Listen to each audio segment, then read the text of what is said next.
minutes. So I'm out in front of the hotel. About this point, Sonny arrives from Memphis. I say, Sonny, throw your luggage there with the bellman. We're on the way to the White House. Elvis pulls up, and we go to the White House. So they proceed to take Elvis to the Oval Room, and they tell Sonny and I that, it's too bad, but we can't, nobody can go but Elvis. It's a security thing. And, we go, Elvis is pretty hard to say no to. He said, it's out of the president's. It's a Secret Service decision. It's out of the president's hands. Elvis is such a charmer. He knows right what to say to the right people, and the phone rings. The president wants to meet Mr. Presley's friends. So they take us down to the Oval Room. I never will forget this scene. The president didn't come to the door. Elvis came to the door. You would have thought it was Graceland, I swear. And he's in a great mood, and he opens the door, and the Oval Room goes way out, and it comes down, and I see at the end President Nixon signing something, and I froze. And Elvis thought I was scared. So he kind of pushes me and started laughing. He said, oh, it's okay.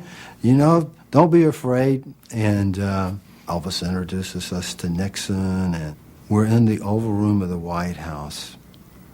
I really kind of flashed back on a couple of poor kids in North Memphis had come a long way.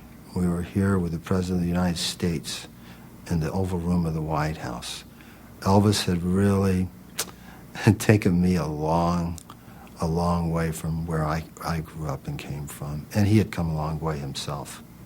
I realize Elvis has gotten President Nixon to override the head of the Federal Bureau of Narcotics and Dangerous Drugs to get Elvis a narcotics badge.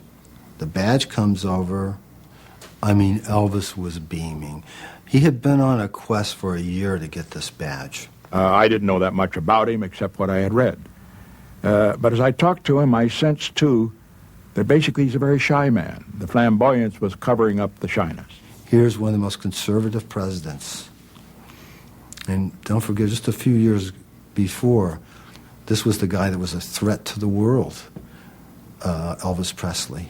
The establishment certainly was afraid of what he was promoting. People say that because later on it was found that he had used drugs, that therefore he could not be a good example.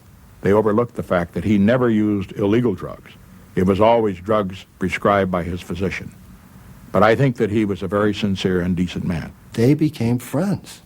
This tells you the charm of Elvis Presley. He was so happy. He was proud that the president received him. He shared pictures of Priscilla and Lisa with the president. It was an interesting thing because I saw two greats at the top, but not at the top of their game at the top.